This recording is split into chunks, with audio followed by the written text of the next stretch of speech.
Welcome to this training session. We will be looking at how candidates performed in Paper 2 of the Edexcel GCSE and Edexcel certificate for Chinese. You will trial mark some samples of candidate work so that you may understand how the examining team applied the marking criteria. There will also be some ideas on how to teach and prepare future candidates for this examination.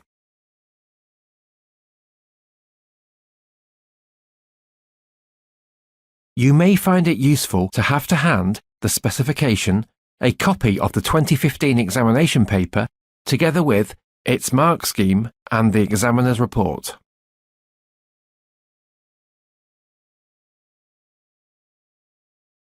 During this training event, you will hear feedback on how candidates performed, receive some teaching ideas, practice using the marking criteria for the writing questions, and be given some ideas on how you may be able to help candidates to improve their writing.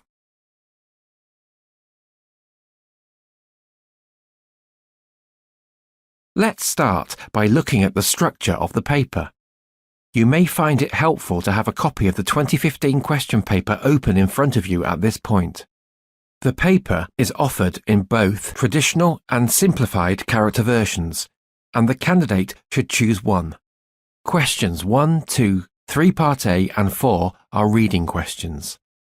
These questions require candidates to tick boxes or answer using A, B, C, and so do not require candidates to write any Chinese characters. Question 3B is a short writing question.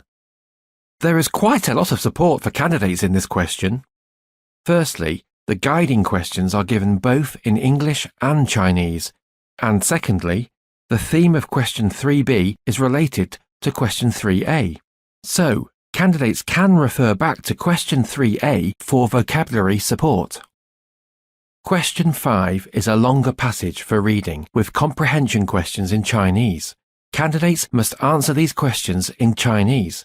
No credit is given for answers in either Pinyin or English. Question 6 is a longer writing question. The candidates have a choice of 3 questions from which they choose one. We will look at each of these questions in turn.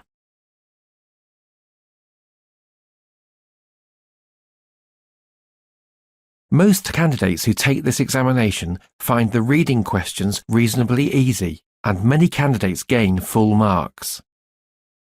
If you look at the examiner's report, you will see that questions 1, 2, 3A and 4 caused no significant difficulty for most candidates.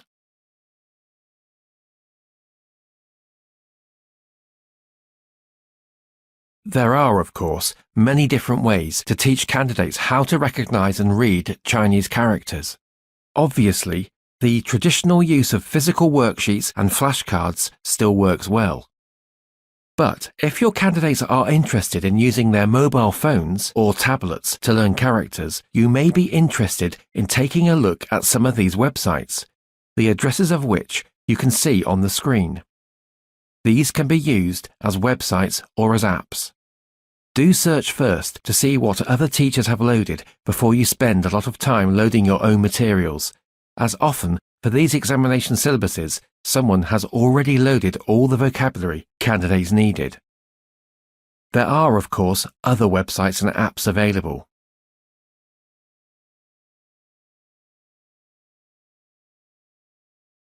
Here is question 3B, the writing question, from the Summer 2015 regional paper. You will see that the question is given both in Chinese and in English to offer candidates maximum support. If they wish, candidates can read the questions in English to understand what they are being asked to do, and then use the questions in Chinese to support their writing. For example, by copying characters or sentence structures. They can also use some of the vocabulary from question 3A if they wish.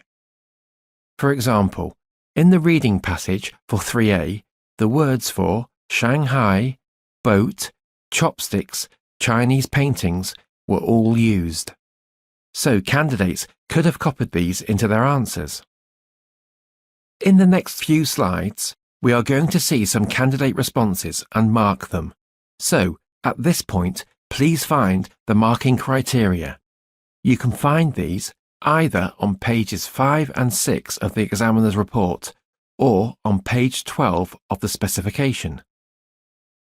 Please notice that candidates can score 3 or possibly even 4 marks for communication and content, even if they have copied from the supporting passage, providing they have made some attempt to adapt it.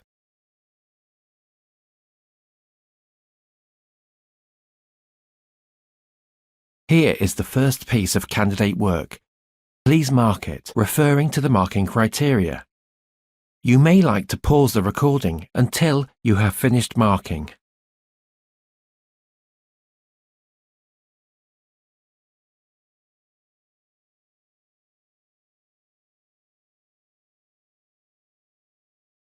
This candidate was given full marks. In other words, 5 marks for communication and content and 4 marks for knowledge and application of language. What this candidate has done well is to focus on the questions asked and made sure that there were clear answers to each of the questions, even if those answers were quite short and basic. The candidate has also used, for example, quite effectively, to show off 3 foods she can write. Finally, the candidate has used a because clause, which was given credit as part of a range of structures. The writing is quite repetitive, so to improve this candidate's work further, the candidate could be shown where the work is repetitive and be taught some alternative phrases to use. The candidate should also work on the accuracy of writing each individual character.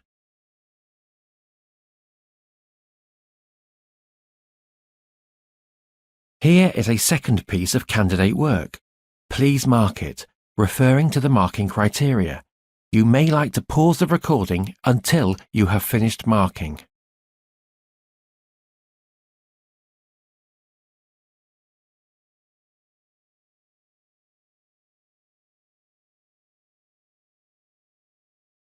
This candidate was given 1 for communication and content. This is because they have only answered 1 of the questions out of the 5 asked for in the bullet points. The candidate was also given 1 mark for knowledge and application of language. Whilst their formation of characters is good, the whole piece is far too short, and this would fall under the descriptor narrow range of vocabulary and structures. To help this candidate get a better mark next time, you could practice looking at the questions. For example, what did you eat? And helping them to use the question as a model to write very simple answers such as I ate meat, I ate fish, I ate fruit, and so on. This would probably show that the candidate doesn't know enough characters to write basic vocabulary, so you could also teach them 5 foods, 5 places to go, 5 activities, 5 colours, and so on. The candidate seems to know I like China as a set phrase, and may also have benefited from learning a few more set sentences.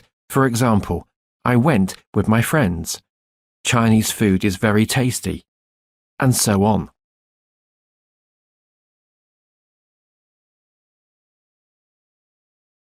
Here is a third piece of candidate work. Please mark it, referring to the marking criteria. Again, you may like to pause the recording until you have finished marking.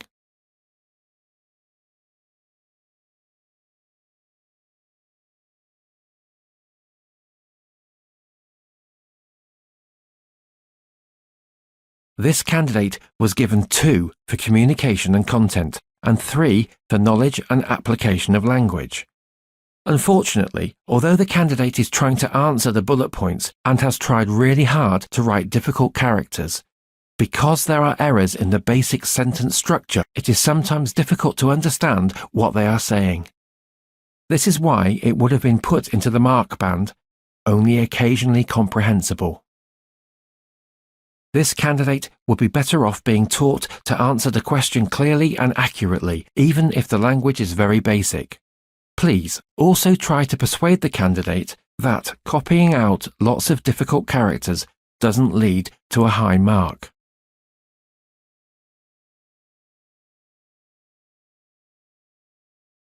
Here is the last piece of candidate work for question 3B. Please mark it, referring to the marking criteria.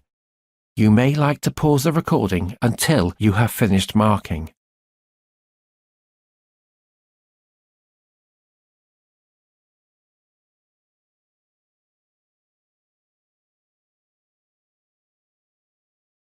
This piece was given 4 marks for both communication and content and knowledge and application of language.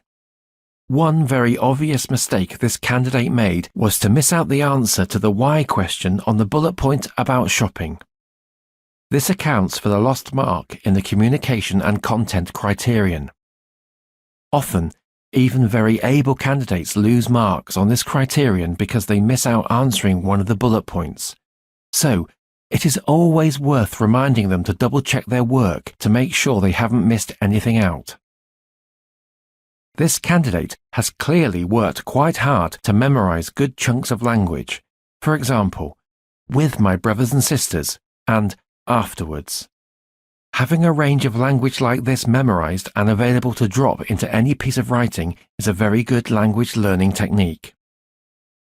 It's a shame that there are some small errors of word order and characters in this candidate's memorized language, and since he has come so far already with learning characters, he could be encouraged to take the last small steps to get it 100% accurate.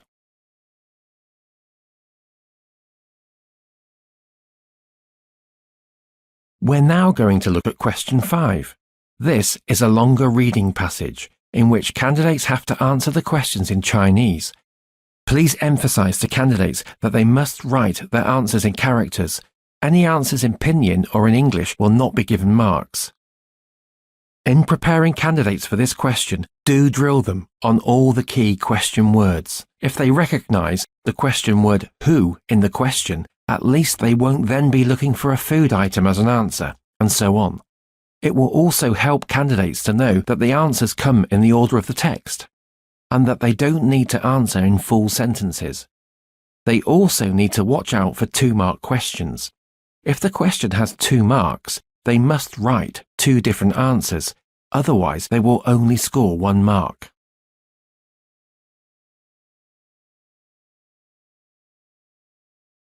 Let's have a look at one candidate's response to illustrate the points made in the previous slide.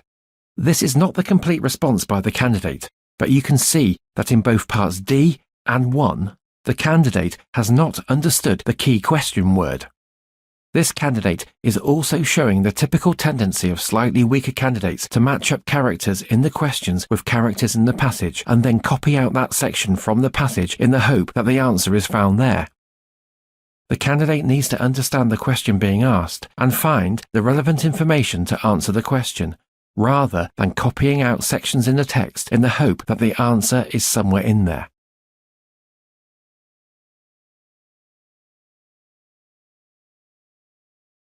We're now going to look at question 6, which is the long writing question. Candidates are required to write between 100 and 150 characters from a choice of 3 questions.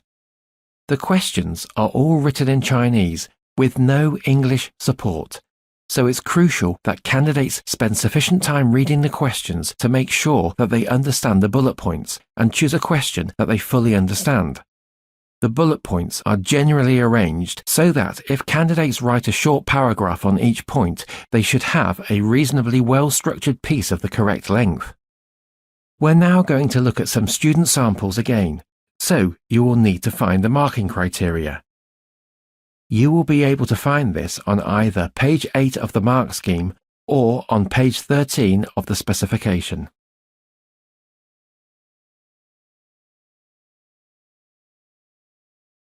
This is question 6C from this year's paper.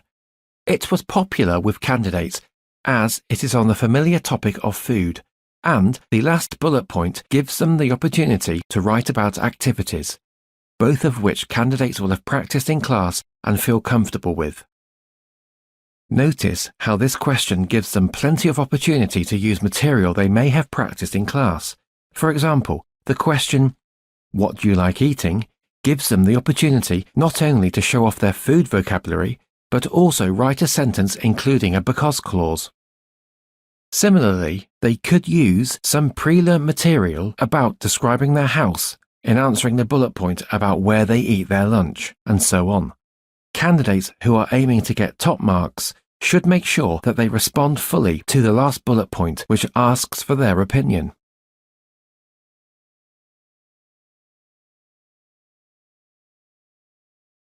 Here is the first piece of candidate work to look at. Please use the marking criteria to mark it, noting that it goes across the next 3 slides. You may wish to pause the recording until you have had a chance to look at this piece of work and come up with your own marks.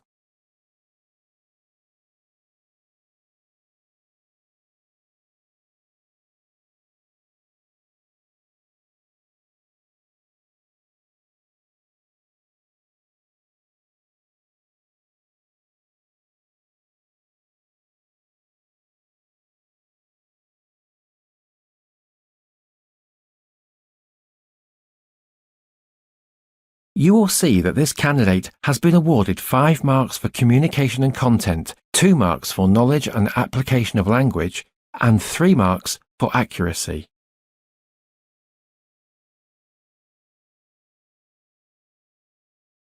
In terms of communication and content, the candidate has addressed each of the bullet points, but the answers are generally quite basic. It would have helped if the candidate had written a separate paragraph for each bullet point, which tends to focus candidates' minds on what they should be writing and also acts as a check on whether they have written enough. Sometimes the language errors make the communication unclear.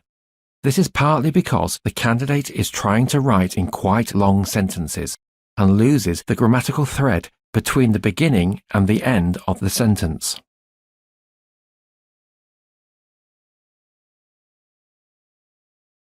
Here is another candidate's work. Again, please use the marking criteria to mark it for yourself. You may wish to pause the recording until you have done this.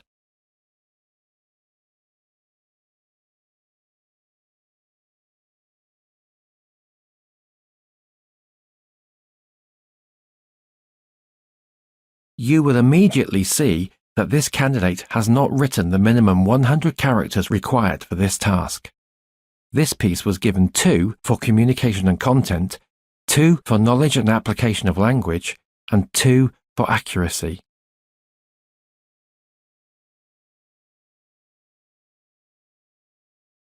The candidate has clearly tried to write a sentence in response to each bullet point. To improve their work further, they could be encouraged to add another sentence giving extra information each time they write a response to a bullet point. They also need to practice getting the correct character where there are several characters which sound the same but mean different things. Currently, the candidate is only using very basic sentence structures, so they could improve their mark by beginning to use some slightly longer and more ambitious sentences, even if they are just using these as set phrases to start with.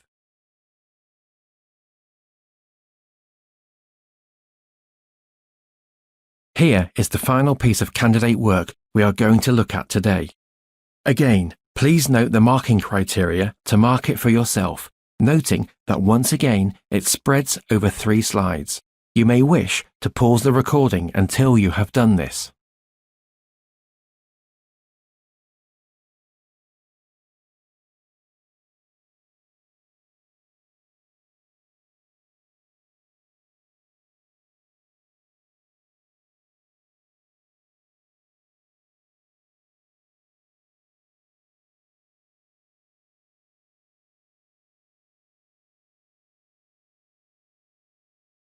You will see that this candidate was awarded 8 for communication and content, which is a very good mark, 3 for knowledge and application of language, and 3 for accuracy.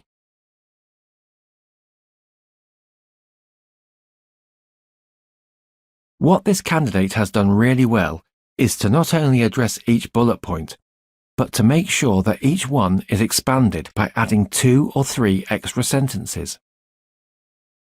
The candidate has used the words, for example, very effectively to show off a range of vocabulary. although long lists of nouns by themselves are not sufficient to score high marks. To get a better mark, this candidate needs to work on using the grammatical structures they have clearly begun to learn with greater accuracy. They should also begin to learn a wider range of phrases for giving opinions.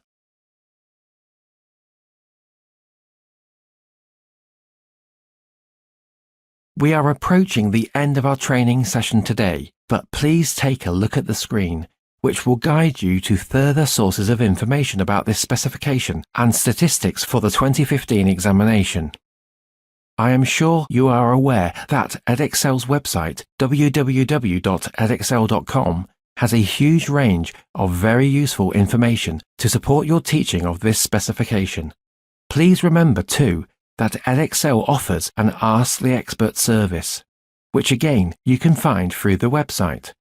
This service is for any more specific individual questions you may have which are not answered by the general guidance given on the website.